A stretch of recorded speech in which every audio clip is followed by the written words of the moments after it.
हमारा जो प्रोटेस्ट चल रहा है 1 महीने से, उसका कोई मतलब नहीं है। किसके लिए लड़ रहे हैं यार हम?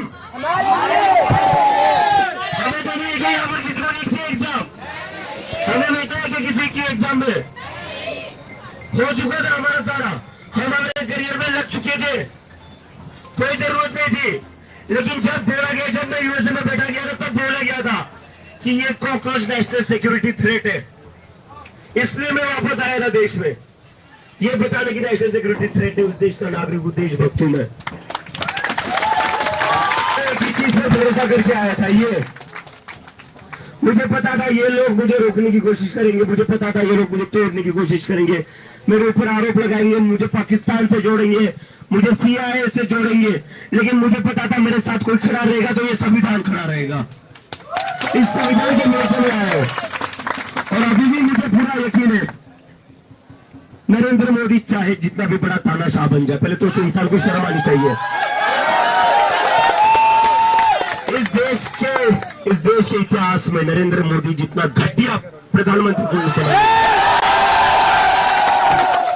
प्रधानमंत्री नहीं, इंसान भी घटिया है। ऐसा घटिया इंसान है कि बच्चों को लाठीचार्ज करता है, बच्चों पर लाठीचार्ज करता है। इतना घटिया इंसान है, इतना घटिया, आज तक के इतिहास में इतना घटिया प्रधानमंत्री भारत को मिला। ये हमारे देश के लिए शर्म की बात है कि नरेंद्र मोदी प्रधानमंत्री है। इस देश को बहुत महान नेता मिले हैं, इस देश को बहुत महान प्रधानमंत्री मिले हैं, लेकिन नरेंद्र मोदी की वजह से प्रधानमंत्री की कुर्सी का अपमान हो रहा है। और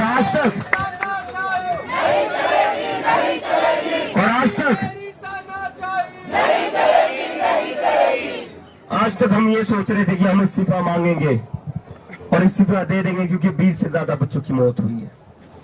हमें लग रहा था इसकी जिम्मेदारी फिक्स करेंगे, लेकिन इन्होंने बता दिया ये कितने कमीने लोग हैं।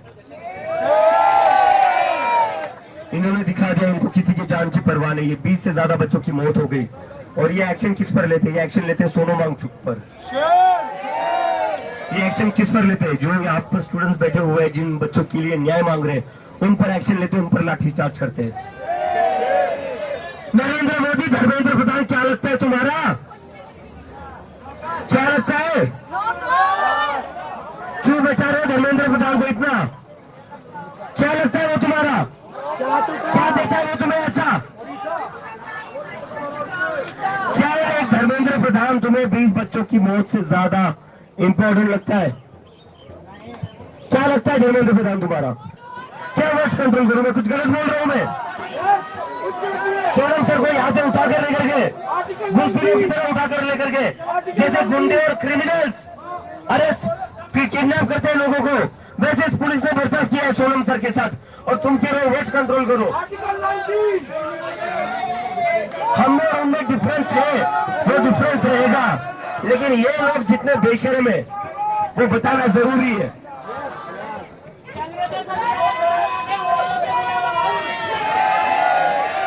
और अभी तक और क्या मैं अपने वश क्या करूं? पुलिस को सोनम वांगचुक को गालियां देते हुए चली गई है। सोनम वांगचुक के साथ गाली गलौज की है पुलिस ने। मैं गाली गलौज तो नहीं कर रहा हूं ना, घसीट कर लेकर गए इस इंसान को। वो 60 साल का इंसान था, 20 दिन से भूखा था, उसको घसीट कर लेकर गए, उसके साथ गाली गलौज की, बदतमीजी की। वो नहीं जाना चाहते थे, जब उन्होंने रोका तो उनके साथ बदतमीजी की, गाली गलौज की। वॉलंटियर्स को मारा भी।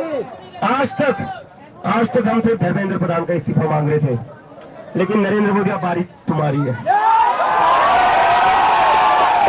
बारी नरेंद्र मोदी की है।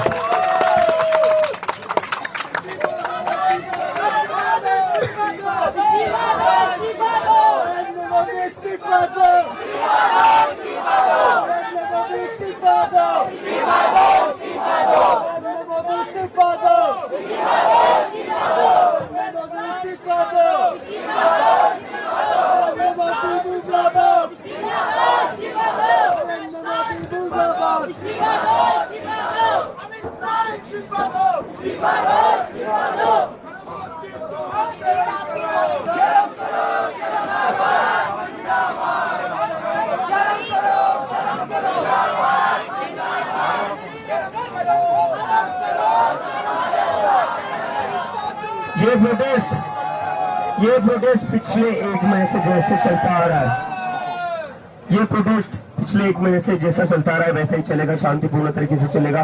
सोनम सर मुझे हमेशा एक बात कहते थे, अभिजीत हम महात्मा गांधी के देश के लोग हैं, हमें महात्मा गांधी के रास्ते पर चलना है।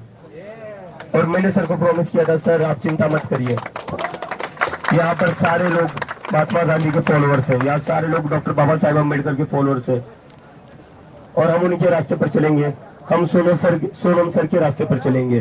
तो जैसे ये प्रोटेस्ट पिछले 1 महीने से पीसफुली चल रहा था, आगे भी वैसे ही चलेगा। हमारा जो पार्लियामेंट का मार्च होगा वो भी पीसफुली होगा। और अब मैं चाहता हूं कि इस देश के हर कोने में एक जनता मंच बने जहां पर ऐसे ही पीसफुल प्रोटेस्ट हो। मेरी सभी लोगों से अपील है, मेरे देश के सभी लोगों से अपील है